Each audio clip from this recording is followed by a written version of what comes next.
സരസപ്പണു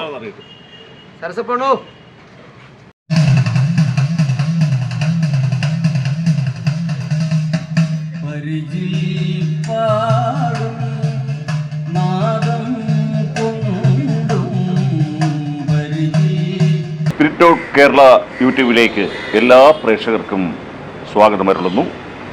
ഇന്ന് പതിവിൽ നിന്ന് വ്യത്യസ്തമായി പ്രശസ്തനും പ്രഗത്ഭനുമായ ഒരു വ്യക്തിയാണ് ഇന്ന് ഈ ചാനലിൽ എത്തിച്ചേർന്നിരിക്കുന്നത്. മറ്റാരുമല്ല, ആക്ഷൻ ഹീറോ ബിജു എന്ന ചിത്രത്തിലൂടെ വയർലെസ് മോഷ്ടിക്കുന്നൊരു വ്യക്തിയുണ്ട്. ഒരിക്കലും പ്രേക്ഷക മനസ്സിൽ നിന്നും മായാത്തൊരു ചിത്രം. പോലീസുകാരെ പറ്റിക്കുകയും അങ്ങനെ അതിലൂടെ ആ കഥ ഇദ്ദേഹത്തിലൂടെയാണ് പോകുന്നത്. ആ ചിത്രം ഹിറ്റായതോടുകൂടി അദ്ദേഹവും ഹിറ്റായി. പിന്നെ അദ്ദേഹത്തെക്കുറിച്ച് ഞാൻ പ്രത്യേകിച്ച് പറയുന്നില്ല, എൻ്റെ ചങ്കാണ് ശ്രീ കോബ്ര രാജേഷ്. അദ്ദേഹത്തെ സ്പിരിറ്റ് ഓഫ് കേരള ചാനലിലേക്ക് ഹാർദമായി സ്വാഗതം ചെയ്യും. നമസ്കാരം രാജേഷേ. നമസ്കാരം. നമസ്കാരം. എന്തൊക്കെയുണ്ട് വിശേഷം? സുഖമായിരിക്കുന്നുണ്ട്. എനിക്ക് ഒരുപാട് സന്തോഷമുണ്ട്. കാരണം ഞാൻ അമ്പലപ്പുഴ ആദ്യമായിട്ടൊരു കലാകാരൻ എന്ന് പറയുന്നത്, ഞാൻ തുറന്നു പറയാം, ഞങ്ങളന്ന് പ്രിയപ്പെട്ട സരസപ്പൻ ചേട്ടനെയാണ്. നമ്മൾ അവിടെയാണ് ഓഫീസ്. ഞാൻ പലപ്പോഴും അണ്ണൻ്റെ ഓഫീസിൽ വന്നിട്ട് ഞാൻ ഒരുപാട് ഷോക്കാർഡ് ഞാൻ മൂട്ടിച്ചിട്ട് പോയിട്ടുണ്ട്. അന്നറിയോ, അവിടെ ഒരുപാട് ഷോക്കാർഡിന് ഒരു ഉപയോഗം. അപ്പം ഞാൻ മൂട്ടിച്ചിട്ട് പോകുന്നു ഒരുപാട് ഷോക്കാർഡ്. എനിക്ക് സന്തോഷം. കാരണം അന്ന് അതിശയം. അപ്പം ഞാൻ അന്ന് നമ്മൾ എൻ്റെ ഓർമ്മയിൽ ഏതൊരു അമ്പലപ്പുഴ എന്നല്ല, ഒരു ആലപ്പുഴ ജില്ലയിൽ എവിടെ ചെന്നാലും ആ തുടക്കത്തിൽ പേര് പറയും. ഞങ്ങളുടെ പരിപാടി ഇവിടെ ബുക്ക് ചെയ്യണമെങ്കിൽ ശ്രീ സരസപ്പൻ കലായ ദേവിക പ്രോഗ്രാം ഏജൻസി കണ്ടല്ലേ എന്ന് പറയും. അപ്പം ആ ഒരു വ്യക്തിക്കാണ് ആഗ്രഹം നമുക്ക്. നമ്മൾ ഈ വ്യക്തി, നമുക്ക് ഒരു വ്യക്തിയെ പറ്റി, അതായത് 10,000-കണക്കിന് ഓഡിയൻസ് ഇരിക്കുമ്പോൾ അവിടെ ഒരു വ്യക്തിയെ പറ്റി പറയാം മൈക്കിലൂടെ. അപ്പം നമുക്ക് അല്ലേ, അപ്പം അതും പറയുന്ന വ്യക്തി ആരാണ്? സരസപ്പൻ കലാലയ. അങ്ങനെ കാത്തിരുന്നുണ്ട് അണ്ണനെ ഒന്ന് കാണാൻ വേണ്ടി. അപ്പം അങ്ങനെയുള്ള കാത്തിരുന്ന ഒരു വ്യക്തി, ആ അണ്ണൻ എന്നെ ഇന്റർവ്യൂ ചെയ്യുന്നപ്പം അതെനിക്ക് ഏറ്റവും വലിയ ഒരു പുണ്യമായിട്ട് ഞാൻ കരുതുകയാണ്. ഒരുപാട് സന്തോഷം. അതിങ്ങനെ ഈ ഫീൽഡിൽ രാജേഷ് വന്നപ്പോൾ എനിക്ക് വളരെയേറെ സന്തോഷമുണ്ട്. കാരണം എനിക്ക് അഭിമാനത്തോടെ എവിടെ ചെന്നേയും പറയാം, എൻ്റെ നാട്ടുകാരനാണ്. ഇനിയിപ്പോൾ താങ്കളെ ഇന്നത്തെ താങ്കളൊക്കെ ഈ അത്ര പ്രശ്നമല്ല, താങ്കൾ രാജേഷ് എന്ന് വിളിച്ചാൽ മതി. അല്ലേ, രാജേഷ് എന്ന് വിളിച്ചാൽ താങ്കൾ ഈ നമ്മളെ ഒരു ഇന്റർവ്യൂ അല്ല. കുറച്ചേരം നമുക്ക് സ്പിരിറ്റ് ഓഫ് കേരളയ്ക്ക് വേണ്ടി കുറച്ച് നമുക്ക് സംസാരിക്കാം. താങ്കൾ രാജേഷ് എന്ന് വിളിച്ചാൽ മതി. അവർക്കറിയാം, അവർ സരസപ്പൻ അല്ലേ, സരസപ്പൻ കലാലയം രാജേഷുള്ള ബന്ധം അറിയാം. ഓഡിയൻസ് തന്നെ അറിയാം. അത് ഞാൻ അംഗീകരിക്കുന്നു. പ്രേക്ഷകർ കാണുകയും കേൾക്കുകയും ചെയ്യുന്നുണ്ടല്ലോ. അപ്പോൾ ഇത് രാജേഷിനെ കുറിച്ച് പിന്നെ ഇത് എൻ്റെ ഓഫീസിലൊക്കെ വന്നിരുന്ന ആളാണ്. എൻ്റെ ഇപ്പം പറഞ്ഞില്ലേ, സ്വയം ആ മോഷണ കാര്യം പറഞ്ഞു. അന്ന് മോശമുണ്ട്, അന്നേ ഉണ്ട് മോഷണം, ഇപ്പോഴും ഉണ്ട് മോഷണം. മോഷണം വെച്ചാൽ നമ്മൾ ഷോക്കാർഡ്, ഇപ്പം വയർലെസ് മോഷ്ടിച്ചു. അതെ, അന്ന് ഷോക്കാർഡ് എൻ്റെ ഓഫീസിൽ നിന്ന് ഷോക്കാർഡ് മോഷ്ടിച്ചത് ഇന്ന് വയർലെസ് മോഷ്ടാവായിട്ട് ലോകം മൊത്തം അറിയപ്പെടുന്നു. അത് എൻ്റെ കൈനീട്ടം എല്ലാവർക്കും ഫലവത്താകുന്നൊരു സംഭവമാണ്. അതുകൊണ്ട് എൻ്റെ ഷോക്കാർഡ് മോഷ്ടിച്ചപ്പോൾ ഈ വയർലെസ് മോഷ്ടിക്കാൻ്റെ വേഷം കിട്ടിയത് അത് പ്രശസ്തമാക്കിയത്. എന്തായാലും പിന്നെ ഈ ഇൻ്റർവ്യൂ എനിക്ക് നൽകി നന്ദി രേഖപ്പെടുത്തിക്കൊണ്ട് രാജേഷിനോട് ഒന്നാമത്തെ ചോദ്യം ചോദിക്കുന്നു. എങ്ങനെയായിരുന്നു ഈ സിനിമാ രംഗത്തേക്ക് ഇങ്ങനെ ഒരു വേഷം കിട്ടിയത്? അതായത് ഞാൻ ഒരുപാട് പറഞ്ഞിട്ട് വേണം, ആക്ഷൻ ഹീറോ 2012-13 പിന്നെ ആ ടൈമിൽ ഏഷ്യാനെറ്റ് കോമഡി എക്സ്പ്രസ് എന്ന പരിപാടി അണ്ണനെ വിളിച്ച് എന്നെ സ്കിറ്റ് കണ്ടു എന്നൊക്കെ പറഞ്ഞോളൂ. അപ്പോൾ ആ സമയത്ത് അത് കണ്ടിട്ടാണ് നമ്മുടെ പിന്നെ പ്രൊഡക്ഷൻ കൺട്രോൾ ബിനുമുരളി ചേട്ടനാണ് ഈ ഷൈൻ സാറിനോട് എന്നെ പറ്റി പറയുന്നത്. അങ്ങനെ ഞാൻ അവിടെ ചെന്ന് ഒരു ചെറിയ ഓഡീഷൻ ഉണ്ടായിരുന്നു, കുടിയൻ്റെ കാണിച്ചു. ഓഡീഷൻ കഴിഞ്ഞ് എന്നോട് പറഞ്ഞ്, ഞാൻ എല്ലായിടത്തും പറഞ്ഞിട്ടുണ്ട്, എന്നോട് പറഞ്ഞ ഒരു കുടിയനെ കാണിക്കാൻ പറഞ്ഞ് ഒരുപാട് കുടിയനെ കാണിച്ചു. ഒരു കുടിയനെ സാറിന് ഇഷ്ടപ്പെട്ടില്ല. പിന്നെ നമ്മൾ എൻ്റെ കുടുംബത്തിൽ തന്നെയുള്ളൊരു വ്യക്തിയെ ഞാൻ കാണിച്ചപ്പോൾ സാറിന് അത് എന്തോ ഇഷ്ടപ്പെട്ട്, ഒബ്സർവേഷൻ കറക്റ്റായി ഇഷ്ടപ്പെട്ടു. അതിനുശേഷം ഞാൻ എന്നോട് പറഞ്ഞ സാറ് പറഞ്ഞ് മുടിയും, ഞാൻ പിന്നെ അന്ന് മുടിയും താടിയും വളർത്തില്ല. പിന്നെ അത് ഈ പടം പിന്നെ ഞാൻ മുടിയും താടിയും വളർത്തി, ഇങ്ങനെ മുടിയൊക്കെ ഇങ്ങനെ കാടി കയറി ആ സമയത്താണ്. അപ്പം ഇതൊക്കെ വളരെ സമയം എടുക്കുമല്ലോ. ഒരു ദിവസം ഞാൻ കടപ്പുറത്ത് അന്ന് വളരെ നല്ല പണിയാണ്, നല്ല പണി സമയത്ത് ഞാനപ്പോൾ പണിക്കുന്ന സമയമേ. അപ്പോൾ അവിടെ എൻ്റെ ഒരു സുഹൃത്ത് എനിക്ക് ഫോൺ ചെയ്യുകയാണ്. അന്ന് ഒരു നമ്മുടെ റിലയൻസിൻ്റെ ഫോണാണ്, എനിക്ക് കുറഞ്ഞ ഫോണുണ്ട്. അപ്പോൾ അതിനെ വിളിച്ച് പറയും പടം തീരാറായിരുന്നു, ആക്ഷൻ ഹീറോ വിജയൻ്റെ ഷൂട്ട് തീരാറായി. ഓടിപ്പിടഞ്ഞ് അവിടെ ചെന്ന് എൻ്റെ സാറുണ്ട്. സാറ് പറഞ്ഞു നിൻ്റെ കാര്യം ഞാൻ മറന്നു പോയെന്ന് പറഞ്ഞു. എനിക്ക് ഞാൻ പിന്നെ അറിയില്ല, അന്നേരം അന്ന് നാട്ടിൽ എല്ലാവർക്കും അറിയാം. അന്ന് ഒരു വള്ളം കരക്ക് വന്ന് വളരെ രാജേഷ് സിനിമ എന്താ ഇന്നാ ചോദിക്കുന്നത്, വള്ളം വന്നാൽ പിന്നെ മീന് വിലയോട് തന്നെ ചോദിക്കുന്നത്, രാജേഷ് സിനിമ എന്താ എന്നാ ചോദിക്കുന്നത്. അപ്പം അത്ര നമ്മുടെ നാട്ടിലെ എല്ലാ മിത്രങ്ങളും അറിഞ്ഞു കഴിഞ്ഞു. അപ്പം ഞാൻ സാറേ പറഞ്ഞ ഒരു പണി, ഒരു തരികിട ഇവിടെ കളിക്കണം, ഞാനും നിവിൻ പോൾ സാറും മാത്രം അറിഞ്ഞാൽ മതി, ഒരു തരികിട കളിക്കണമെന്ന് പറഞ്ഞു. അപ്പം പിന്നെ അങ്ങനെ സാറ് പറഞ്ഞു അപ്പം ഞാൻ പറഞ്ഞു ഓക്കെ സാറേ, ഒരു കുടിയിലായിട്ട് നീ വേഷം ചെയ്യുക, വേഷം ചെയ്ത ശേഷം അത് ഓക്കെ ആണെങ്കിൽ നിനക്ക് ഒരു വേഷം തരിയില്ലെങ്കിൽ വണ്ടിക്കുരു തരാമെന്ന് സാർ പറഞ്ഞു. എന്നെ അപേക്ഷിച്ച് മാറ്റി നിർത്തി എൻ്റെ മുടി നരപ്പിച്ചു, എനിക്കൊരു മഞ്ഞ ഷർട്ട് പടത്തിൽ ഇട്ട് ആയി അഭിനയം തുടങ്ങി. അഭിനയിച്ചപ്പോൾ പക്കാവേ. അപ്പം അതിനുമ്പോൾ ഈ ഏഷ്യൻ കോമഡി എക്സ്പ്രസിനോട് പിന്നെ ആൾക്കാർ താടി കായ്പ് അഭിനയം തുടങ്ങി, ശക്തമായ അഭിനയം തുടങ്ങിയിട്ട് മൊത്തം പ്രശ്നം അവിടെ ഒരു അന്ന് നിങ്ങൾക്ക് ആ സിനിമയിൽ തന്നെ കാണാൻ പറ്റും, 2 പേരുണ്ട് സിനിമയിൽ, ഇനിയൊരിക്കലും മദ്യപിക്കില്ല, രണ്ടുപേരെ സിനിമയിൽ വേഷം ചെയ്യുന്നുണ്ട്. അവരെയാണ് ഞാൻ പറ്റിക്കേണ്ടത്. അങ്ങനെ അവരുടെ മുന്നിൽ ഞാൻ വിഷു ഉണ്ടാക്കുന്നു, പ്രശ്നമാകുന്നു, വിഷുവാകുന്നു. അവസാനം ഈ പ്രൊഡക്ഷനിലൊരു പയ്യൻ എന്നെ അടിക്കാൻ വേണ്ടി പലകയും കൊണ്ടുവന്നു. സാർ ഓടി വന്ന് എനിക്ക് വിളി പറഞ്ഞ്, ഇത് നമ്മുടെ സിനിമയിൽ ചെറിയ വേഷം ചെയ്ത് രാജേഷ് എന്ന് പറഞ്ഞു. അതാണ് എനിക്ക് കിട്ടിയ ഏറ്റവും വലിയ ഒരു ആക്ഷൻ ഹീറോ വിജയൻ എനിക്ക് കിട്ടിയ ഒരു വേഷം. അതാണ് എൻ്റെ ആക്ഷൻ ഹീറോ വിജയൻ. എന്തായാലും രാജേഷിന്റെ ഒരു വഴിത്തിരിവായിരുന്നു ആ ചിത്രം അല്ലെ, ആക്ഷൻ ഹീറോ ബിജു. അല്പം ബാസ് കുറച്ചാൽ നന്നായിരിക്കും. അല്ല, അത് കുറയ്ക്കാൻ പറ്റും. എന്റെ ശബ്ദം ഇങ്ങനെയായി പോയി. കാരണം നമ്മുടെ അമ്പലപ്പുഴ ഞങ്ങളുടെ നാട്ടിൽ ഒരു ക്ഷേത്രത്തിൽ സപ്താഹം അല്ലെങ്കിൽ ഒരു അനൗൺസ്മെന്റ് അണ്ണൻ്റെ സൗണ്ടാണ് കേൾക്കുന്നത്. അല്ല നമുക്ക് അപ്പോൾ ഇത് ഉറപ്പാണ്. കാരണം അമ്പലപ്പുഴ വേറെ ആരും ഇല്ല, അണ്ണൻ തന്നെയാണ്. ഞാൻ പലപ്പോഴും ശ്രദ്ധിച്ചിട്ടുണ്ട്. എൻ്റെ മോക്ക് ഉണ്ട്, അവളെ ഇപ്പോൾ അവൾ 6ാം ക്ലാസ്സിൽ പഠിക്കുകയാണ്. അപ്പോൾ അവൾക്ക് പേരറിയില്ല, പക്ഷെ ഈ സൗണ്ട് നല്ല ഓർമ്മയാണ്. ഒരു ദിവസം നമ്മുടെ അപ്പയ്ക്കൽ കാവിലെ അനൗൺസ്മെൻറ്റ്, ഞങ്ങളുടെ ക്ഷേത്രമാണ് ഈ അപ്പയ്ക്കൽ കാവ്, ഞങ്ങളുടെ അമ്പലപ്പുഴയുള്ള ക്ഷേത്രമാണ്. അവിടുത്തെ അനൗൺസ്മെൻറ്റ് എൻ്റെ മോള് സരസപ്പമാവും പോണത്. അപ്പോൾ ആ വോയിസ് കൊച്ചിലോട്ട് ഞാൻ കേട്ടു പറഞ്ഞ വോയിസാണ് അണ്ണൻ്റെ വോയിസ് അല്ലേ. ഇപ്പം എല്ലാവർക്കും സുപരിചിതമാണ് അണ്ണൻ്റെ വോയിസ്. പക്ഷേ ഈ വോയിസ് തന്നെ മതി, ഞാൻ ബാസ് കുറക്കാൻ ഞാൻ ചുമ്മാ പറഞ്ഞ നല്ല വോയിസ് പോകണം, എനിക്ക് ഇഷ്ടമാണ്, സ്നേഹമാണ്. അപ്പോൾ എന്തായാലും ഈ ആക്ഷൻ ഹീറോ ബിജു എന്ന ചിത്രം പിന്നെ രാജേഷിന്റെ ജീവിതത്തിൽ ഒരു വലിയ വഴിത്തിരിവാണ് ഉണ്ടാക്കി തന്നതല്ലേ.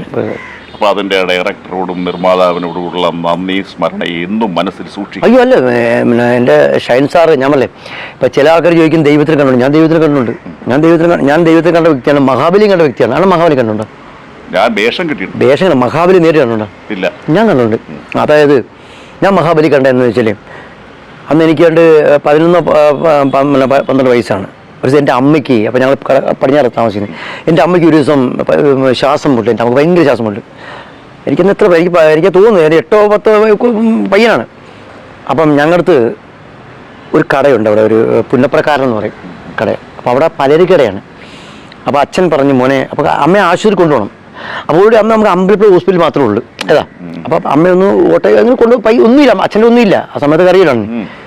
അപ്പം അച്ഛൻ പറഞ്ഞു മോനെ പുന്നപ്ര കടക്കുന്ന മോൻ പറ, അച്ഛൻ പറഞ്ഞ് ഒരു 20 രൂപ തരാൻ പറ എന്ന് പറഞ്ഞു. അപ്പം ചെന്നപ്പോൾ കട അടച്ചിരിക്കുക. അപ്പം എൻ്റെ അമ്മ ഇപ്പോൾ ശ്വാസം മുള്ളി നിൽക്കുകയാണ്. അപ്പോൾ അമ്മക്ക് നടക്കാൻ വയ്യ, അല്ലെങ്കിൽ നമ്മൾ നടത്തിച്ച് അമ്പലപ്പുഴ ഹോസ്പിറ്റലാണ്, നമുക്ക് നടക്കാൻ വയ്യ, അതാണ് ഓട്ടോ കൂലിക്ക് വേണ്ടി അച്ഛൻ പറഞ്ഞു. അപ്പോൾ അങ്ങനെ നിൽക്കുമ്പോൾ ഞങ്ങളടുത്ത് അന്ന് പടിഞ്ഞാറ് ചാകരൊക്കെ, അപ്പോൾ അന്ന് നിൽക്കുമ്പം ഞങ്ങളുടെ അന്ന് ചാകരയൊന്നും ഇല്ല, തെറ്റിയോ പറഞ്ഞു. അന്ന് മൊത്തം ഒരു പഞ്ഞമാസ ടൈമാണ്, അതാണ് ഞാൻ പറഞ്ഞത്. ചാകരയൊന്നും ഉണ്ട്, ഞങ്ങളച്ഛൻ പണിക്ക് പോകുന്ന വ്യക്തിയാണ്. അപ്പോൾ ഓൾറെഡി അന്ന് ഞങ്ങളുടെ വീടിൻ്റെ വാതിക്ക് ഈ ഒരു ഇത് വിൽക്കാൻ വേണ്ടി ഒരു ചേട്ടൻ വരും, നമ്മുടെ ഈ ആക്രി സാധനമൊക്കെ എടുത്തിട്ട് അപ്പോൾ നമുക്ക് റിട്ടേൺ തരുന്ന നമുക്ക് കപ്പലണ്ടി നമുക്ക് തരുന്നത്. അപ്പോൾ അദ്ദേഹം ഞങ്ങളുടെ വീട്ടിൽ വന്നു ഈ കപ്പലണ്ടി വിൽക്കാൻ വേണ്ടി. അപ്പോൾ ഞങ്ങളുടെ വീട്ടിൽ വന്നു. അപ്പോൾ അച്ഛൻ നോക്കിയിട്ട് ഒന്നുമില്ല, കാരണം മഴയെല്ലാം മൊത്തം വെറ്റിപ്പറിക്ക് നമ്മൾ കപ്പലണ്ടി മേടിക്കുമല്ലോ. അപ്പം ഇങ്ങനെ ചോദിച്ച് എന്താ അപ്പോൾ ഒരു മുസ്ലിം ഒരിക്കലാണ്, അപ്പോൾ എനിക്ക് ഓർമ്മ ഉണ്ടെന്ന്.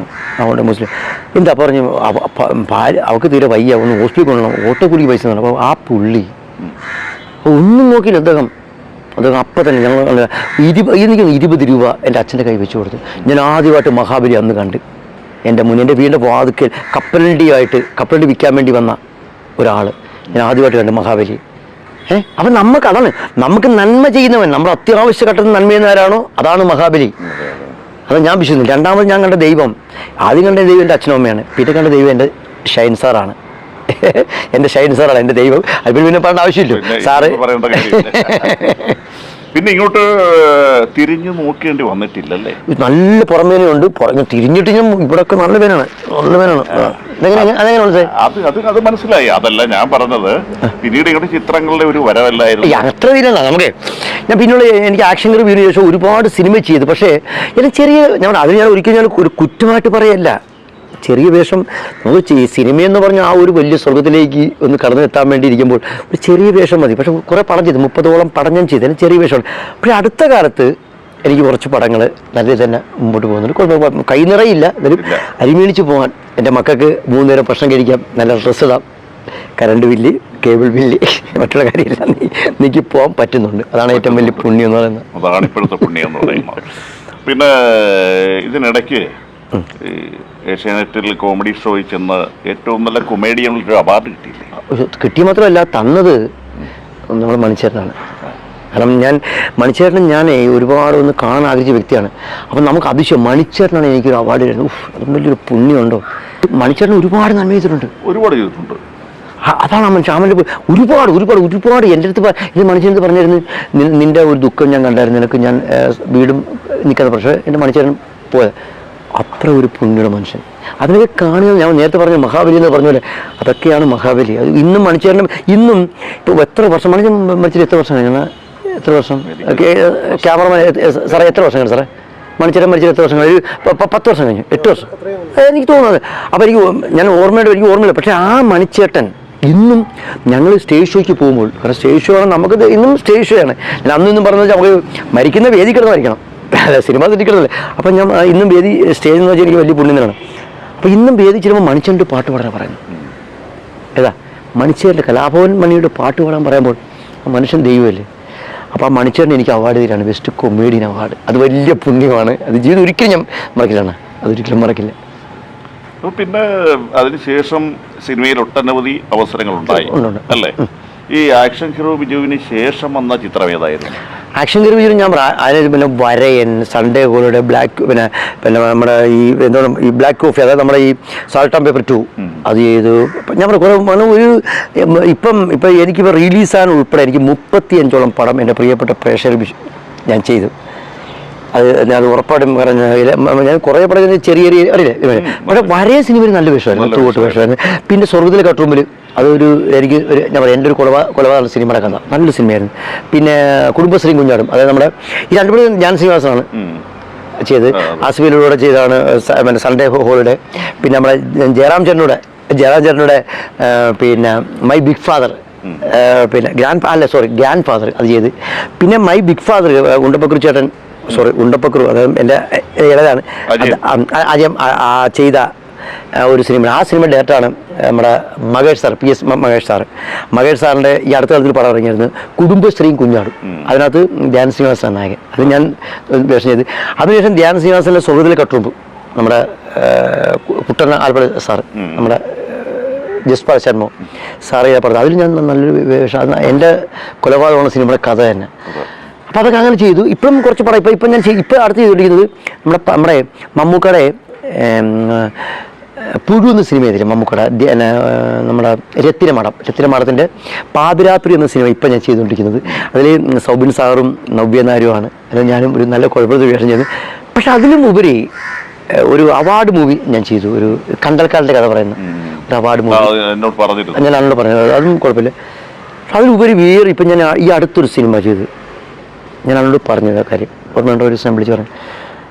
പടത്തിൻ്റെ പേര് സൂപ്പർ ജിമിനി എന്നാണ്. അതായത് ആ സിനിമയെ പറ്റി പറയണത് തന്നെ എനിക്കൊരു ഒരു സെക്കൻഡ് ഒരു ഇതാണ് എനിക്ക് ആ സിനിമയെ പറ്റി. അതായത് സൂപ്പർ ജിമിനി സിനിമയുടെ പേര്. നമ്മുടെ മീനാക്ഷിയാണ്, മീൻകുട്ടിയാണ് അതിലെ നായിക. അതിലൊരു നായകനില്ല, ഒരു നായികയുണ്ട്. പക്ഷേ 60% പുതുമുഖങ്ങളാണ്. ഒന്ന്. രണ്ടാം, നമ്മുടെ ജെ ഹോയിൽ അമ്മ, നമ്മുടെ നിങ്ങളുടെയൊക്കെ പിന്നെ സഹപ്രവർത്തക കുടച്ചനാട് കനകച്ചേച്ചി അറിയില്ലേ, കനകച്ചേച്ചി അതിലുണ്ട്, കുറേ പേരുണ്ട്. പക്ഷേ ഈ പടം ഞാൻ ഇതിന് ഈ 60% പുതുമുഖങ്ങൾ അഭിനയിച്ചത് അവർക്കൊന്നും അവസരമില്ലായിരുന്നു. പക്ഷെ അവരൊക്കെ ഈ പടത്തിൽ നല്ല വേഷം ചെയ്യുന്നു. പക്ഷേ ഈ പടത്തിന് പ്രത്യേക ഇതിനകത്തൊരു സംഭവമുണ്ട്, മയക്കുമരുന്ന്. ഈ മദ്യം ഞാനത് അത് ഞാൻ പൊക്കി പറയില്ല, പക്ഷെ മയക്കുമരുന്ന് സംഭവം അത് എവിടുന്നാണ്, അതിൻ്റെ പ്രൊഡക്റ്റ് എവിടുന്നാണ്, അത് എവിടെ ചെന്ന് ബ്ലോക്കാക്കാൻ പറ്റും, ആർക്കത് നിർത്തലാക്കാൻ പറ്റും എന്നൊരു സംഭവം ഈ സിനിമയിൽ പറയുന്നുണ്ട്. കാരണം സൂപ്പർ ജിമിനി സിനിമയിലെ നായിക നമ്മുടെ മീനാക്ഷിയാണ്. അപ്പം മീനാക്ഷിയുടെ കഥാപാത്രം, കാരണം നമ്മുടെ ഈ ചെറുപ്പക്കാർക്കും അവർക്ക് പേടിയാണ് പറയാൻ വേണ്ടി. ഇപ്പോൾ ഒരു വ്യക്തി ഇത് ചെയ്യുമ്പോൾ അത് പേടിയാണ് പറയാൻ വേണ്ടി. അപ്പോൾ പേടിക്കണ്ട, നിങ്ങൾക്ക് പേടിക്കണ്ട, നിങ്ങളുടെ പിന്നിൽ ഇന്ന വ്യക്തികളുണ്ട് എന്നറിയിക്കുന്നൊരു സിനിമയാണ്. പലർക്കും പേടിയാണ് പറയാൻ വേണ്ടി അല്ലേ.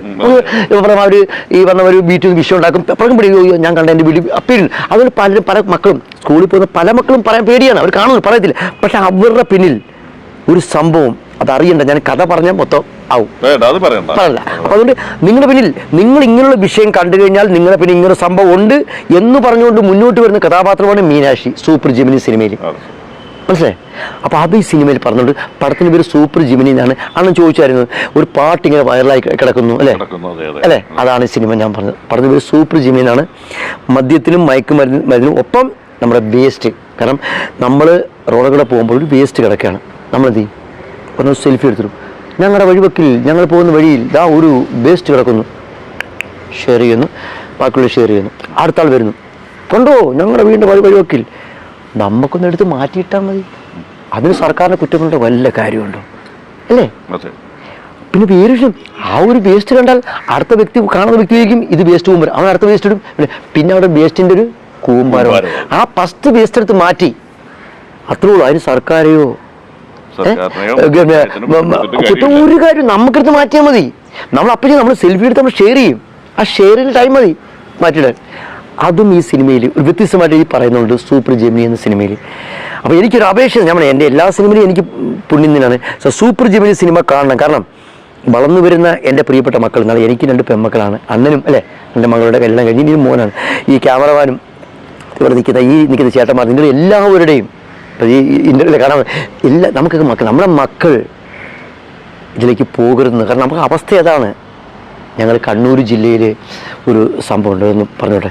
ഞങ്ങൾ ഈ പടത്തിന് പ്രമോഷനായിട്ട് പോയായിരുന്നു. അന്ന് സ്കൂളിൻ്റെ പേരെനിക്ക് ഓർമ്മയില്ല. ഒരു സ്കൂളിൽ നമ്മൾ ഒരു 11 വയസ്സുള്ള കുഞ്ഞുണ്ട്, പെൺകുട്ടിയാണ്. അപ്പോൾ ഈ ഞങ്ങൾ മയക്കുമരുന്നിനെ പറ്റിയാന്ന് പറഞ്ഞാൽ ഇതിൻ്റെ പരസ്യം കൊടുത്തിരുന്നു. ആ കുഞ്ഞൊന്ന് ചോദിച്ചു എന്നുള്ള ഡയറക്ടറോട് ഇതെന്ന് ചോദിച്ചാൽ, ഡയറക്ടർ അനൂപ് പുരുഷോത്തമനാണ് ഡയറക്ടർ, അതിൻ്റെ പ്രൊഡ്യൂസർ രാജേഷ് മലയാളപ്പുഴ. അപ്പോൾ ചോദിച്ചു, സാറേ എൻ്റെ കഥ എന്തോ സാറേ, മയക്കുമരുന്ന് ഇല്ലാതാക്കുന്നതാണെന്ന് ചോദിച്ചു. അപ്പം അദ്ദേഹം ജസ്റ്റ് ആ കുഞ്ഞിൻ്റെ ഒരു അപ്പോൾ എന്താ നമ്മൾ ചോദിക്കാൻ, എൻ്റെ ചേട്ടൻ +2 പഠിക്കുക, പക്ഷെ ഇപ്പം പഠിക്കാൻ പറ്റുന്നില്ല. എൻ്റെ ചേട്ടൻ ഇപ്പം ഇപ്പം മാനസിക ആരോഗ്യ കേന്ദ്രമാണ് എൻ്റെ ചേട്ടൻ. അപ്പോൾ ഒരു 11 വർഷം കുഞ്ഞ് താഴ്ന്നു പറയാം. എൻ്റെ ചേട്ടനും സ്കൂളിൽ ആരോ കൊടുത്തിട്ട് എൻ്റെ ചേട്ടൻ ഇത് വലിച്ചിട്ടാണ്.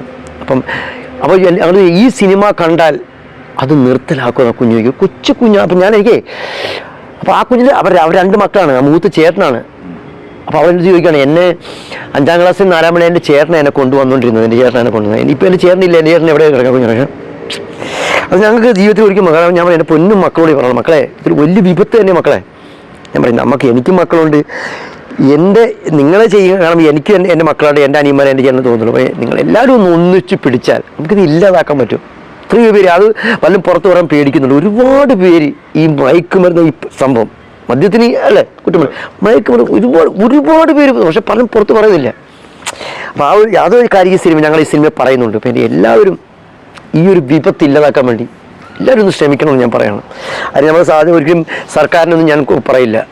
അപ്പോൾ ഒരു വിഷയം കണ്ട അപ്പോൾ നമ്മളത് റിപ്പോർട്ട് ചെയ്താൽ മതി അല്ലേ. എല്ലാവരും ശ്രമിക്കണം.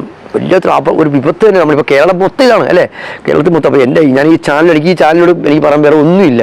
ഇത് മാത്രമേ പറയാനുള്ളൂ, വേറെ ഇത് നിർത്തലാക്കണം. മൊത്തം നമ്മുടെ കേരളം മൊത്തം ഇത് പടർന്നു പിടിച്ചുകൊണ്ടിരിക്കുക ഒരു ക്യാൻസർ പോലെ. ആരാണ് ഇതിൻ്റെ ഉത്തരവാദി? നമുക്കറിയില്ല. ഇപ്പം എനിക്കും ആണെന്ന് നിങ്ങൾക്ക് ആർക്കും ആരാണ്?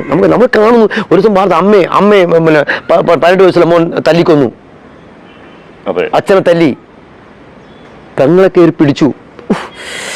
ഒരിക്കലും സ്വബോധത്തോട് ചെയ്യുന്ന എനിക്ക് തോന്നുന്നില്ല. ചെയ്യോ? മയക്കുമരുന്നിന്റെ ആ ഒരു അഡിക്റ്റ് ആകുന്നതിന്റെ പേര്. അപ്പൊ ഈ സിനിമയിൽ നിങ്ങൾ എല്ലാവരും ഞങ്ങൾ ഈ സിനിമ ഒന്ന് കാണാം. ഇത് പറഞ്ഞ് ഇങ്ങനെ കുറച്ച് കാര്യം പറഞ്ഞപ്പെടുന്ന ഇമോഷണൽ. ചുരുക്കം പറഞ്ഞാല് ഇപ്പൊ ഈ ഒരു പടം ഈ മയക്കുമരുന്ന് ഉപയോഗിക്കുന്ന ചെറുപ്പക്കാർക്കും ചെറുപ്പക്കാരികൾക്കുമായ എല്ലാ യുവജനങ്ങൾക്കും അല്ലേ, അവർക്കൊരു ഗുണപാഠമാകും എന്നുള്ള ഉറപ്പാണ്. അതാണ് ഇതിന്റെ സന്ദേശം ഈ പടത്തിന്. എന്നാലും അങ്ങനെ ആവട്ടെ എന്ന് ഞങ്ങളും പ്രാർത്ഥിക്കണം, ഈ ചാനലുകാരും. പിന്നെ ഇപ്പോ ഈ പുതിയ പടത്തിന്റെ കാര്യം ഇത് പറഞ്ഞു, പിന്നെ ഇതിനിടയ്ക്ക് സ്റ്റേജ് പ്രോഗ്രാമിന് പോകുന്നു. അയ്യോ, പിന്നെ അതായത് നമ്മുടെ പോലെ സ്റ്റേജാണ് നമ്മുടെ എല്ലാം. സ്റ്റേജില്ല പിന്നെ നമ്മളില്ല. നമുക്ക് എനിക്കിപ്പം പരിപാടിക്ക് പോകണം. പരിപാടിക്ക് ഇപ്പം നമ്മളിപ്പോൾ വയനാട് ദുരന്തം കഴിഞ്ഞു അല്ലേ, അപ്പോൾ അതിൻ്റെ ഒരു ഇടക്ക് ഗവൺമെൻറ് അല്ലേ പിന്നെ വീണ്ടും ഓക്കെ എന്ന് പക്ഷേ നമുക്കൊക്കെ സ്റ്റേജാണല്ലോ. സ്റ്റേജില്ലെങ്കിൽ നമ്മളില്ല എന്നും ഞാൻ ഇന്നും അന്നും പറഞ്ഞു, മരിക്കുന്നെങ്കിൽ സ്റ്റേജിൽ കിടന്ന് മരിക്കണം. നമ്മളെല്ലാവരും പറയുന്ന പോലെ ഞാൻ പറഞ്ഞത് എനിക്കില്ല ആഗ്രഹമാണ്. അല്ല, ക്യാമറയുടെ മുമ്പിൽ കിടന്ന് മരിക്കണമെന്ന് ആഗ്രഹമില്ലേ? ഒരിക്കലില്ല. പിന്നെ അതിനെ വേണ്ടി ടൈമിങ് തെറ്റും അല്ലെ അടിവെല്ലാം കൊണ്ടുവന്ന് വെച്ചാൽ പക്ഷേ എനിക്ക് എൻ്റെ ഒരു ആഗ്രഹം സ്റ്റേജിൽ തന്നെ കിടന്ന് മരിക്കണം എന്നാണ്. അത് ശരി. ഏതായാലും രാജേഷിന്റെ ആഗ്രഹം പോലെ തന്നെ മരിക്കണമെന്നാണോ? അല്ല, അതല്ല, മരിക്കുന്നെങ്കിൽ അങ്ങനെ തന്നെ മരിക്കാതിരിക്കട്ടെ എന്നാണ് ഈ പ്രേക്ഷകർ. അങ്ങനെ പറയില്ലേ? അയ്യോ മരിക്കും, എല്ലാവർക്കും മരണം വേണം. അല്ല പിന്നെ നമ്മള് മരിക്കുന്നില്ലല്ലോ. അല്ല പണ്ടത്തിരിക്കുന്ന നമ്മൾ സ്കൂളിൽ പഠിച്ചോണ്ട് കാലില്ല കാലം കേട്ടോ. കാലില്ല കാലം, അതായത് പെറ്റും അപ്പൂപ്പനും അപ്പൊ നമ്മൾ ദൈവം എന്തോ അത് വേണ്ട. നമുക്ക് ഒരു സമയമാകുമ്പോൾ നമുക്ക് അത് ദൈവം നമുക്ക് തരണം എന്ന് അപേക്ഷയുണ്ട്. തരുന്നെങ്കിൽ വേദി എന്നാണ് എൻ്റെ ആഗ്രഹം. എനിക്കതൊന്നും ഇഷ്ടം, എനിക്കത് ഈ മരിക്കുന്ന ഇഷ്ടമില്ലാത്ത ഒരു കാര്യമാണ്. കാരണം ഇനി ഒരുപാട് പേര് ഇന്റർവ്യൂ ഉണ്ട് നിങ്ങളെപ്പോലുള്ള. അപ്പൊ ലാസ്റ്റ് ഈ കേരള വയസ്സുണ്ട്. ഞാൻ കല്ലേ ഒരു ഇന്റർവ്യൂ വന്നതാണ്. ഇപ്പൊ 182 വയസ്സ് കഴിഞ്ഞു. ഒരു ഇന്റർവ്യൂവിന് വന്നതാണ്. പിന്നെ ഓലയും കൂട്ടി പറഞ്ഞു ചെവി കേൾക്കത്തില്ല. അങ്ങനെ പോണെന്നാണോ? അങ്ങനെ സംഭവിക്കാതിരിക്കാൻ അതിങ്ങനെ നിൽക്കുമ്പോൾ അതിൻ്റെ ചാനലുകാർ ക്ലിക്കാവും. ചാനൽ ക്ലിക്ക് ഇങ്ങനെ പോയി ഇരിക്കുന്ന ക്യാമറമാൻ ഇതിൻ്റെ ചാനലിൻ്റെ പ്രൊഡ്യൂസർ അദ്ദേഹമായി അപ്പോൾ ചിലപ്പോൾ അദ്ദേഹത്തിന് മോനായിരിക്കും ഈ ക്യാമറ കൊണ്ട് വരുന്നത്. അപ്പോൾ അപ്പോഴും തരത്തപ്പെടണം. അല്ല, ഇപ്പൊ എനിക്കൊരു മോനുണ്ടല്ലോ, അവൻ ചിലപ്പോൾ ഇത് ഏറ്റെടുക്കുമായിരിക്കും. ഇല്ല, അത് അവനെ പറ്റും സിനിമ ഫീൽഡില്ല. അതെ, അതാ പറഞ്ഞത്, അത് കലയാണല്ലോ. അവനിങ്ങനെ പാറിപ്പറന്ന് കിടക്കുക, എവിടെയാണ് സിനിമയിൽ ചാൻസ് എന്നുള്ള രീതിയിൽ ഇങ്ങനെ പാറിപ്പറന്ന് നടക്കുന്ന ഒരു സംഭവമാണ്. പിന്നെ ഇപ്പം ഈ സ്റ്റേജ് പ്രോഗ്രാമിന് പോകുന്നതാണോ നേട്ടം, സിനിമയിൽ അഭിനയിക്കുന്നതാണോ? അതായത് അതൊരു ചിന്തിക്കേണ്ട ഒരു ചർച്ചയാണ്. കാരണം സ്റ്റേജ് പോലെ പ്രോഗ്രാം കിട്ടുന്നത് പണമാണ്, സിനിമയിൽ കിട്ടുന്നത് മറ്റേ കുന്നിക്കുരു കിട്ടുന്നത്. പക്ഷെ എന്നാ ചോദ്യം നോക്കണം, എല്ലായിടത്തും കിട്ടുന്ന പണമാണ്. നമുക്ക് രണ്ടും വേണം. പക്ഷേ ഞാൻ പറഞ്ഞ ആഗ്രഹമാണ് സ്റ്റേജ് പരിപാടി ഒരിക്കലും ഞാൻ മറക്കത്തില്ല. അത് പോലും എനിക്കൊന്നും ഇല്ലല്ല. പക്ഷേ എല്ലായിടത്തും പണം കിട്ടുന്നുണ്ട്. നമുക്ക് രണ്ടും വേണം. നമുക്ക് സ്റ്റേജ് പരിപാടിയും വേണം, പിന്നെ സിനിമയും വേണം, ചാലുപടിയും വേണം, എല്ലാം വേണം. പിന്നെ രാജേഷ്, നിന്നെ കുറിച്ച് എനിക്ക് അറിയാത്ത ഒന്നുമില്ല. അതെന്ത് ചോദ്യം? എന്നെ പറ്റി എന്തറിയാം? അല്ല അതെന്ത് എന്നെ പറ്റി? അല്ല, ഇപ്പോ ഈ പറഞ്ഞല്ലോ എൻ്റെ ഓഫീസിൽ വന്ന് ഷോക്കാർഡ് മുട്ടിച്ച വിവരം വരെ പറഞ്ഞു. അപ്പോൾ ഒരു മോഷ്ടാവായിട്ട് രംഗത്ത് വന്ന് ആ ഒരു കൈനീട്ടം പിന്നീട് മറ്റൊരു വയർലെസ് മോഷ്ടാവായിട്ട് പോയി, അത് ക്ലിക്കായി, അതിപ്പോൾ അതുകൊണ്ട് ഒരു ജീവിത പാതയിലേക്ക് നടന്നുകൊണ്ടിരിക്കുകയാണ്. എത്തിച്ചേർന്നെന്ന് പറയാൻ പറ്റില്ല, ജീവിത പാതയിലേക്ക് നടന്നുകൊണ്ടിരിക്കുന്നു. അല്ല ഞാൻ പറഞ്ഞില്ലേ, എന്നെ മലയാള സിനിമയ്ക്ക് എന്നെ നട്ടിട്ടോളൂ വളരാൻ കിടക്കുക. അപ്പൊ അങ്ങനെ പോകുമ്പോൾ ഇതിപ്പോ ഈ വേദികളിൽ നിൽക്കുമ്പോഴാണോ സംതൃപ്തി തോന്നുന്നത്, സിനിമയിൽ നിൽക്കുമ്പോഴാണ്? രണ്ടും കലയല്ലേ, രണ്ടും കലയാണ്. ഞാൻ നേരത്തെ പറഞ്ഞാൽ വേദിയിലാകുമ്പോൾ നമുക്ക് അപ്പം തന്നെ അതിൻ്റെ മറുപടി കിട്ടും. പരിപാടി കുളത്തിൽ അപ്പം തന്നെ പിടിച്ച് രണ്ടടി നിന്നല്ല കാര്യം വേണം. പിന്നെ സിനിമയിലാകുമ്പോൾ നമ്മൾ അഭിനയിച്ച് കഴിഞ്ഞ് കുറച്ച് ദിവസം കഴിയുമ്പോൾ അല്ലെങ്കിൽ സിനിമ അഭിനയിച്ച ശേഷം ഇപ്പോൾ ഒരു സിനിമ ഷൂട്ട് കഴിഞ്ഞ് ഡബ്ബിങ് അതിൻ്റെ എല്ലാ ആറാടെല്ലാം കഴിഞ്ഞ് കുറേ മാസം കഴിഞ്ഞ് വരുന്നത്. അപ്പോൾ അത് അവർ പ്രഷർ ഇറങ്ങിയാലും അതിന് കാര്യം പറയില്ലെങ്കിൽ പിന്നെ അത്രേ ഉള്ളൂ ഇപ്പം. പക്ഷേ ഇപ്പം സ്റ്റേജ് തന്നെയാണ്. കാരണം നമുക്ക് സ്റ്റേജ് ഒരു പോലെ അന്ന് നമുക്ക് സ്റ്റേജ് തന്നെ ഏറ്റവും വലുത്. സ്റ്റേജിൽ നമുക്കൊന്നുമില്ല. പിന്നെ ഇതിനിടയ്ക്ക് ഉദ്ഘാടന വേദികളിലൊക്കെ ആൾക്കാർ വിളിക്കാറുണ്ടോ? അതുകൊണ്ട് ഇപ്പം നമുക്ക് ഈശ്വരകാരനും കൊണ്ട് ഒരുപാട് വേദികളും ഉത്സവ സീസൺ അങ്ങനെ എല്ലായിടത്തും വിളിക്കാറുണ്ട്. അങ്ങനെ നമുക്ക് കുഴപ്പമില്ല പോകുന്നു. എല്ലാവർക്കും ഞാൻ പറയാം, ഈ കൊച്ച് എല്ലാവരും അണ്ണം പറഞ്ഞ കോപ്പറ രാഷൻ വിളിക്കുന്നവരുണ്ട്, കൊപ്ര രാഷൻ വിളിക്കുന്ന കുഞ്ഞുങ്ങളുണ്ട്, അങ്ങനെ കൊപ്ര രാഷൻ. അപ്പോൾ അതുകൊണ്ട് ഈ കാരണം കൊണ്ട് നമുക്ക് കുഴപ്പമില്ല, ഈ വലിയ കുഴപ്പമില്ല, മുമ്പോട്ട് പോകണം. നമ്മൾ വലിയ സംഭവമല്ല, സംതൃപ്തി എനിക്കുണ്ട്. എനിക്ക് എൻ്റെ മക്കൾക്ക് 3 നേരം ഭക്ഷണം കഴിക്കാൻ പോകുന്നുണ്ട്, നല്ല ഡ്രസ്സ് എടുക്കാൻ പോകുന്നത്, എൻ്റെ മക്കളുടെ ഫീസും കാര്യം കുഴപ്പമില്ല പോകണം, കറണ്ട് ചാർജ് കേബിള് എല്ലാം കൊണ്ടും വലിയ കുഴപ്പമില്ല മുമ്പോട്ട് പോകും. അല്ല, ഇപ്പോൾ ഈ സ്കൂളിലൊക്കെ മക്കൾ താങ്കളുടെ പേര് പറഞ്ഞ് ഷൈൻ ചെയ്യാറുണ്ടോ? ഇല്ല, അങ്ങനെ അത് നമ്മളെ ആ ഒരു സംഭവം ഉണ്ട്. ഞങ്ങളുടെ അച്ഛൻ കോപ്പറേഷൻ എന്ന് പറയണം, അതൊക്കെ ഉണ്ട്, അതൊക്കെ ഓക്കെ, അത്. പക്ഷേ അവർക്ക് സന്തോഷമാണ്. അവർ ഇപ്പം സ്കൂളിൽ എൻ്റെ മൂത്ത മോൾ പറഞ്ഞു, ഒരു സ്കൂളിൽ അവർ സാറിന് അറിയില്ല. അപ്പം അവരുടെ സ്കൂളിൽ ഇനാഗർഷൻ ഇങ്ങനെ വന്നപ്പം അവർ മലയാളത്തിൽ ഒരു നടൻ ഞാൻ ഉദ്ദേശിച്ചത്. അപ്പോൾ നടന്ന് ഇത്ര രൂപ വിളിച്ചു ചോദിച്ചു. ഓക്കെ. അപ്പോൾ അങ്ങനെ സ്കൂളിൽ അപ്പോൾ ആ ആശ്രമ സെക്രട്ടറി പറഞ്ഞ് ഇതുപോലെ നമ്മുടെ സ്കൂളിലുള്ള ഒരു കുട്ടിയുടെ അച്ഛൻ സിനിമ ഉള്ളതെന്ന് പറഞ്ഞു. അപ്പോൾ സാറ് അതായിരുന്നു കോബ്ര രാഷ്. അപ്പോൾ സാറ് കോബ്ര രാഷിൻ്റെ മോളി സ്കൂളിലോ ആണോ? അപ്പോൾ എൻ്റെ മോളെ കണ്ടു. അപ്പോൾ മോൾ പറഞ്ഞ് എൻ്റെ അച്ഛനാണെന്ന് പറഞ്ഞു. പുള്ളിക്കത് ഇതായിപ്പോയി. പക്ഷേ ആ സ്കൂളിൽ പോയി ഞാൻ ചെയ്തു, എന്നെ വിളിച്ചു, ഞാൻ സ്കൂളിൽ പോയി ഞാൻ ഇനാക്ഷൻ ചെയ്ത്. അപ്പോൾ ഞാൻ എനിക്കൊന്നും വേണ്ടെന്ന് പറഞ്ഞു, ഒരു മാന്യമായിട്ടുള്ള എനിക്ക് പോയിട്ട് വെച്ച് തന്നു. പക്ഷേ ഞാൻ ഒന്നും വേണ്ടെന്ന് പറഞ്ഞു. ഞാൻ ഉള്ളിൻ്റെ ഉള്ളിൽ ആഗ്രഹിച്ചെന്ന് കിട്ടാൻ ആഗ്രഹിച്ചു. തമാശ പറഞ്ഞാണ്. എനിക്ക് ഏറ്റവും കൂടുതൽ താങ്കൾക്കും മകൾക്കും കിട്ടിയ ഒരു അഭിമാന നിമിഷമല്ലായിരുന്നു? അയ്യോ, എൻ്റെ മാൾക്ക് എൻ്റെ മോള് വീട്ടിൽ നിന്ന് പറഞ്ഞ് അച്ഛാ എൻ്റെ മോള് കരഞ്ഞു എന്നുള്ളതാണ്. എൻ്റെ മോള് കൊച്ചു കുഞ്ഞില്ലേ, അപ്പോൾ അവൾക്ക് ഭയങ്കര ഇതായി. അവൾ പറഞ്ഞു അച്ഛാ അത് ഭയങ്കര ഇതായി പോയി വെച്ചാന്ന് പറഞ്ഞു. അതായത് പഴയ ഞാൻ വീണ്ടും അപ്പൊ ഇനി പിന്നെ മിമിക്സുമായി ഈ സിനിമാ രംഗത്ത് നിന്നുകൊണ്ട് തന്നെ മിമിക്സുമായിട്ട് മുന്നോട്ട് പോകും? അയ്യോ പോകും. ശരി, നമ്മൾ സിനിമ അതുകൊണ്ട് മുമ്പോട്ട് പോകും. അതുകൊണ്ട് ഇപ്പം ഞാൻ ഓണപ്പരിപാടിയൊക്കെ വന്നുകൊണ്ടിരിക്കുകയാണ്. പക്ഷേ നമുക്ക് കുഴപ്പമില്ല, പരിപാടിയുണ്ട്. ഒരു നമ്മളെ എനിക്ക് ഒരിക്കലും കളയില്ല. ഞാൻ നേരത്തെ പറഞ്ഞല്ലോ, മരിക്കുന്നെങ്കിൽ ഒരു വേദിക്കിടന്ന് മരിക്കണം. നേരത്തെ പറഞ്ഞില്ലേ? അപ്പം അതിൻ്റെ അപ്പുറം വല്ലതും ഉണ്ടോ? ഒന്നുമില്ല. അപ്പം എന്താണ് ഞാൻ പ്രേക്ഷകർക്ക് വേണ്ടി എന്താണ് ചെയ്യുന്നത്? ഇനി ഇപ്പൊ പ്രേക്ഷകർക്ക് വേണ്ടി ചെയ്യേണ്ടത് ഇപ്പോൾ നടന്നുകൊണ്ടിരിക്കുന്ന കാര്യങ്ങളെല്ലാം പറഞ്ഞു കഴിഞ്ഞു. പിന്നെ നമുക്ക് ഈ പ്രേക്ഷകർക്ക് കൊടുക്കാൻ പറ്റിയ ഒരു ഉപദേശം എന്താ? ഉപദേശം വരുന്നില്ല. ഞാൻ എൻ്റെ പ്രിയപ്പെട്ട പ്രേക്ഷകർക്ക് വേണ്ടി 2 മിമിക്രി ഒരു പാട്ട് ഞാൻ പാടാം. പാട്ട് ഒരു പുണ്യമുള്ളൊരു പാട്ടാണ്.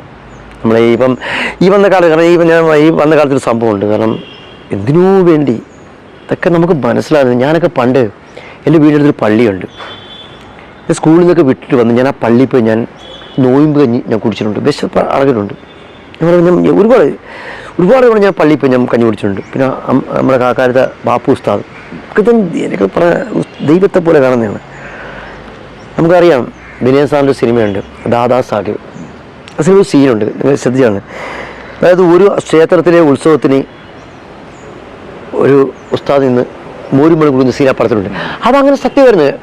നമ്മുടെ അമ്പലപ്പുഴ ക്ഷേത്രത്തിൽ ആറാട്ട് വരുമ്പോൾ ബാപ്പു ഉസ്താദ് മോരുമ്പളം അന്ന് ഒരു മോരുമ്പളം കൊടുക്കുമായിരുന്നു. സത്യല്ലേ?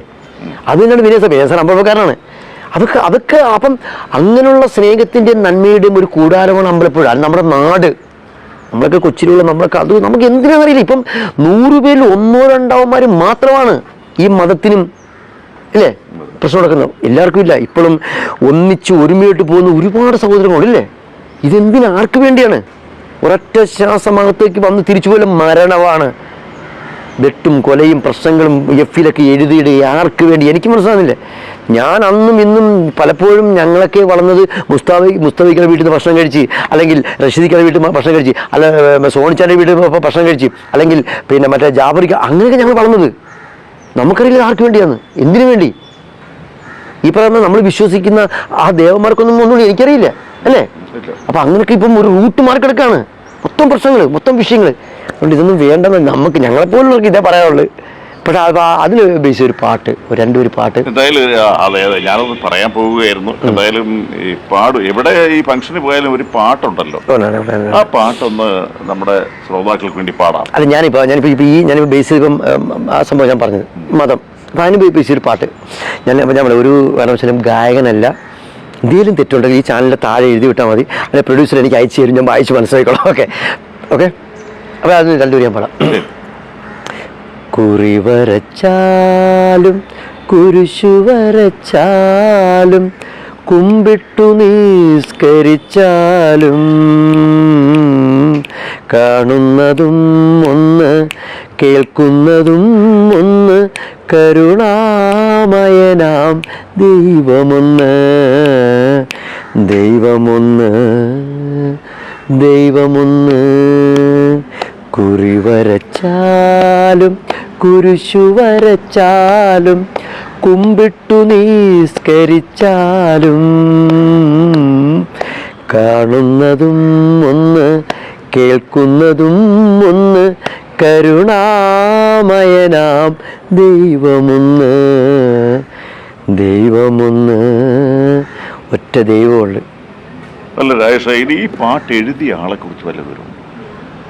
ഇത്രയേറെ അർത്ഥവത്തായ ഈ പാട്ട് എഴുതിയ ഇത് പാടി നമ്മുടെ ദാസേട്ടനാണ്. അതെ, ഏത് MG രാജേന്ദ്രൻ എന്ന് പറഞ്ഞൊരു വലിയ മനുഷ്യനാണ് ഈ പാട്ട്. അത് യൂട്യൂബിൽ കയറി കാണാമല്ലോ. അത് അത് അദ്ദേഹമാണ് എഴുതിയത്. അറിയുന്നുണ്ടേ, എൻ്റെ അനുപല്ലവിയാലും എൻ്റെ ചരണമാലും ഗീതയും ബൈബിളും വിശുദ്ധ ഖുറാനും ഭാരത ഹൃദയമല്ലോ, അദ്വൈത ഭാരത ഹൃദയമല്ലോ. ഗീതയും ബൈബിളും വിശുദ്ധ ഖുറാനും ഭാരത ഹൃദയമല്ലോ, അദ്വൈത ഭാരത ഹൃദയമല്ലോ. സിന്ധുവും ഗംഗയും സഖ്യസാനുക്കളും ഇന്ത്യതൻ അക്ഷയനിധികൾ എന്നെന്നും ഇന്ത്യതൻ അക്ഷയ കനികൾ. ഒക്കെ എന്ത് വരികളാണ്, നല്ല വരികളാണ് അത്. പക്ഷേ അദ്ദേഹത്തിന് പിന്നീട് ഒരു ചാൻസും കിട്ടിയിട്ടില്ല. ഈ അർത്ഥവത്തായ അദ്ദേഹം കുറെ പാടിയിട്ടുണ്ട്, ഒരുപാട് പാട്ടുകൾ. ഓക്കെ, അപ്പോൾ എന്തായാലും ഇന്ന് ഞങ്ങളുടെ ക്ഷണപ്രകാരം ഈ യൂട്യൂബ് ചാനലിൽ എത്തിച്ചേരുകയും ഈ ഇല്ലാത്ത സമയം നമ്മൾ ഇത് ഇന്റർവ്യൂ നടക്കുമ്പം ഈ വീണ്ടും തൊട്ട് പുറവശം ഇത് സരസപ്പാടിൻ്റെ വീടാണ്, അയൽക്കൂട്ടം നടക്കണം, അതിൻ്റെ വോയിസ് വരുന്നുണ്ട്. അപ്പോൾ അതുകൊണ്ട് അത് അവരുടെ ചടങ്ങാണ്, അവർ നമുക്കിന്ന് ചെന്ന് പറയാൻ പറ്റത്തില്ല. അതുകൊണ്ട് അതാണ് വോയിസ് കയറി വന്ന് പറഞ്ഞു. ഇതിപ്പോ അവിടെ അയൽക്കൂട്ടം അവർക്ക് ചെയ്യണം, കറക്റ്റ് ചെയ്യണം. പിന്നെ അപ്പോഴത് എന്തായാലും ഈ സമയമില്ലാത്ത ഈ ഒരു അവസരത്തിൽ തിരക്കിനിടയിലും ഞങ്ങളോടൊപ്പം വന്ന്. തിരക്കിനിടയില്ല പിന്നെ ഒരു തിരക്കും ഇല്ല. ഇല്ലേ? ഇന്ന് ഉച്ച വിളിച്ച് ഇന്റർവ്യൂ ഉണ്ടെങ്കിൽ വരാൻ വേണ്ടി വന്ന് ഒരു തിരക്കും ഇല്ല. പറ, തിരക്ക് എല്ലാവരും പുറത്ത് തിരക്കിനിടയിൽ അദ്ദേഹം വന്ന് ഒരു തിരക്കും ഇല്ല. എൻ്റെ പൊന്ന് പ്രേക്ഷകരെ, എനിക്ക് ഈ ഇരിക്കുന്ന എല്ലാം എൻ്റെ അനിയന്മാരും എൻ്റെ സുഹൃത്തുക്കളും എൻ്റെ ചേട്ടനുമാണ്. അവർ വിളിച്ച് എനിക്ക് വരാതിരിക്കാൻ പറ്റും. പിന്നെ എൻ്റെ നാട്ടിലെ ഒരു ചാനലാണ് ഈ സ്പിരിറ്റ് ഓഫ് കേരള എന്ന് വെച്ചാൽ എൻ്റെ നാട്ടിലായിരിക്കും. ഞാനല്ലേ ആദ്യം നാട് വീട്, അത് കഴിഞ്ഞ് നമുക്ക് പുറത്തുള്ളത്, അത് നാട്ടുകാർ, അവർക്ക് കഴിഞ്ഞുള്ള എന്തും. അപ്പൊ അവരോട് എനിക്ക് തിരക്കില്ല, ഞാൻ വന്നേ ഉള്ളൂ. അപ്പൊ ശരി, ഞാനത് പിൻവലിച്ചുകൊണ്ട് പറയുന്നു. എന്റെ ക്ഷണപ്രകാരം അത് തന്നെ ഇവിടെ ചേർന്ന് ഗണേഷ് സാറിന് സ്പിരിറ്റ് ഓഫ് കേരളയ്ക്ക് വേണ്ടി ഒരു ഇന്റർവ്യൂ അനുവദിച്ച രാജേഷിനും പിന്നെ പ്രത്യേകം നന്ദി രേഖപ്പെടുത്തുകയാണ്. ഈ സ്പിരിറ്റ് ഓഫ് കേരള എന്ന് പറയുന്നത് വിവിധ പരിപാടികളോടൊപ്പം തന്നെ കലാകാരന്മാരെ പരിചയപ്പെടുത്തുന്ന ഒരു ചാനൽ കൂടിയാണ്. അതിന്റെ ഭാഗമായിട്ടാണ് ഇന്ന് രാജേഷിനെ ഇവിടെ വിളിച്ചു വരുത്തി ഈ ഇന്റർവ്യൂ നടത്തിയത്. ഇതിപ്പോ ഇതിന്റെ യൂട്യൂബർ എന്ന് പറയുന്നത് അറിയാമല്ലോ, ഗണേശനാണ്. അപ്പൊ ഗണേശനാണ് അതിന്റെ യൂട്യൂബർ. ഗണേശൻ ഇപ്പോ എന്നെ സഹിച്ചുകൊണ്ട് എന്നെയും കൊണ്ട് നടക്കുന്നുണ്ട്. കേരളം മൊത്തം സഹിക്കാണ്, ഇപ്പൊ ഗണേശൻ സഹിക്കാണ്. അതെ, അപ്പൊ കേരളം മൊത്തമുള്ള സമിതിക്കാരും കാർമികളൊക്കെ സഹിക്കുന്നു. അപ്പൊ ഇദ്ദേഹത്തിന് ഇനി കുറെ കാലം തലവേദനയായിരിക്കും ഞാൻ. അപ്പൊ അത് ആ ഒരു രീതിക്ക് ഇത് നന്നാക്കി എടുക്കുവാൻ താങ്കളുടെ സഹകരണം ആവശ്യമായിരുന്നു. എത്തിച്ചേർന്നതിൽ സ്പിരിറ്റ് ഓഫ് കേരള യൂട്യൂബ് ചാനലിന്റെ പേരിലുള്ള നന്ദിയും കടപ്പാട്ടും രേഖപ്പെടുത്തുന്നു. ഇനിയും ഉയരങ്ങളിലേക്ക് എത്തുവാൻ ഇതിന്റെ പ്രേക്ഷകരും ഞങ്ങളും പ്രാർത്ഥിക്കണം എന്ന് പറഞ്ഞുകൊണ്ട് നിർത്തട്ടെ. ഇതിൽ നിന്ന് നിങ്ങൾ മനസ്സിലാക്കേണ്ട കാര്യം, ലാസ്റ്റ് ഇത്രയും പറയാനും ഓക്കെ, നല്ലൊരു ചാനലാണ്, ഉയരങ്ങളിലേക്ക് എത്തുക എന്നതാണ്. ഇത് ഉദ്ദേശിച്ചത് വീണ്ടും നമ്മൾ വല്ല വാർക്കപ്പണിക്ക് പോകാൻ വേണ്ടി വാർക്കപ്പണിക്ക് പെയിന്റിങ് പോകാനാണ് ഉദ്ദേശിച്ചത്. എന്തായാലും പ്രിയപ്പെട്ട എൻ്റെ എല്ലാ മിത്രങ്ങളുടെ ഒരു ജസ്റ്റ് കാര്യം പറയണം. ഈ ചാനൽ കൊണ്ടുള്ള ഇതിൽ നിന്ന് കിട്ടുന്ന വരുമാനം ചാരിറ്റിക്ക് വേണ്ടിയാണ്. ഇപ്പം അവർ കിട്ടുന്ന വരുമാനമൊക്കെ 1-2 ചാരിറ്റി ചെയ്ത് കഴിഞ്ഞ്, അതിൻ്റെ ഒരു ചാരിറ്റി ഞാനാണ് ചെയ്തത്. അപ്പം നമ്മുടെ പത്തനാപുരത്ത് വെച്ചുള്ള ഒരു ഞാനാണ് ചെയ്തത്. അപ്പോൾ ഇവർ കിട്ടിയ വരുമാനം എല്ലാം തന്നെ അങ്ങനെ ചെയ്തുകൊണ്ടിരിക്കുകയാണ്. അപ്പം നിങ്ങൾ ചെയ്യേണ്ടത്, ഈ ഒരു ചാനൽ നിങ്ങൾ ഒരു ദിവസം ഫുള്ളായിട്ട് ഈ വീഡിയോ കാണുമ്പോൾ, അല്ലെങ്കിൽ നിങ്ങൾ സബ്സ്ക്രൈബ് ചെയ്യുമ്പോൾ, നിങ്ങളും കൂടെ ഒരു നന്മയ്ക്ക് വേണ്ടി നിങ്ങളല്ല, അവർ ആ പൈസ കിട്ടിയിട്ട് അവരുടെ പൈസ വേണ്ടി അവർ കാരണം നാടിന് വേണ്ടി എന്തെങ്കിലും ചെയ്യാമെന്ന് വെച്ച് തുടങ്ങിയാണ്. ആദ്യം കുറേ ചാരിറ്റി വരെ ചെയ്തു, പിന്നെ ഒരു ഇങ്ങനെ ഇപ്പോൾ ഇന്റർവ്യൂലേക്ക് പോയി. അപ്പോൾ എൻ്റെ എല്ലാ മിത്രങ്ങളും ഈ ചാനൽ നിങ്ങളെല്ലാവരും ഒന്ന് സബ്സ്ക്രൈബ് ചെയ്യണം, ഫുള്ളായിട്ട് വാച്ച് ചെയ്യണം. നിങ്ങളുടെ എല്ലാ സുഹൃത്തുക്കളിലേക്കും ഇത് അയക്കുക. മാക്സിമം എല്ലാവരും ഒന്ന് സഹകരിച്ചാൽ ഈ ചാനൽ കയറി ഒന്ന് പവറായി മാക്സിമം നല്ല രീതിയിൽ പണം വരുമ്പോൾ നിങ്ങൾ വിളിച്ച് ഈ ചാനൽ പറയുകയാണ്, ഞങ്ങളുടെ നാട്ടിൽ ഇന്നൊരു സംഭവമുണ്ട്, അല്ലെങ്കിൽ ഒരു കൊച്ചു കുഞ്ഞിന് വയ്യ, അല്ലെങ്കിൽ ഒരു അമ്മമ്മക്ക് വയ്യ, അച്ഛന് വയ്യ എന്ന് പറഞ്ഞാൽ സ്പിരിറ്റ് ഓഫ് കേരള എന്ന് പറഞ്ഞ ഈ ചാനലുകാർ അവിടെ എത്തി, അവരെ കൊണ്ടാകുന്നത് ലക്ഷങ്ങളൊന്നുമല്ല, അവരുടെ ചാനൽ അവർ തന്നിരിക്കും. അതൊരു മാറ്റമില്ല. അത് നിങ്ങൾക്ക് ഞാൻ ഉറപ്പ് തരികയാണ്. അത് ആ ചാനൽ ഇവരെന്നോട് പറഞ്ഞതാണ്. നിങ്ങൾ വിളിച്ചു, ഞങ്ങൾ ചേട്ടാ ഞങ്ങളുടെ ഇതിൻ്റെ സംഭവം അവർ വന്നിരിക്കും. അപ്പോൾ അത് പറഞ്ഞാൽ അവർക്ക് സാമ്പത്തികം വേണം. അപ്പോൾ നിങ്ങൾ എല്ലാവരും ഒന്ന് അവർ കിട്ടുന്ന തുക അവർ ഇതിനു വേണ്ടി മാത്രം ഉപയോഗിക്കുകയാണ്. അപ്പോൾ നിങ്ങൾ എല്ലാവരും ഈ ചാനൽ ഒന്ന് സബ്സ്ക്രൈബ് ചെയ്യുക, മാക്സിമം ഒന്ന് ഷെയർ ചെയ്യുക. നിങ്ങളെല്ലാവരും ഫുൾ വാച്ച് ചെയ്യണം. വാച്ച് ചെയ്താൽ ഇതാകത്തുള്ളൂ. അപ്പോൾ എല്ലാവരും സഹകരിക്കണം എന്ന് വിനീതമായി അപേക്ഷിക്കുകയാണ്. ഈ ചാനലിൻ്റെ പേര് തന്നെ അല്ലേ, സ്പിരിറ്റ് ഓഫ് കേരള. അപ്പോൾ അതുപോലെ നിങ്ങൾ ഇത് മൊത്തം കേരളം മൊത്തം അല്ലേ, ഇന്ത്യ മൊത്തം ഇതൊന്ന് വൈറലാകണം.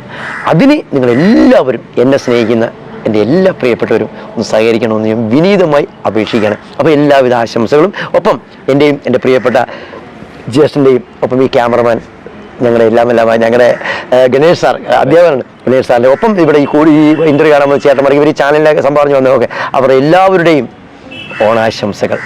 Okay, thank you.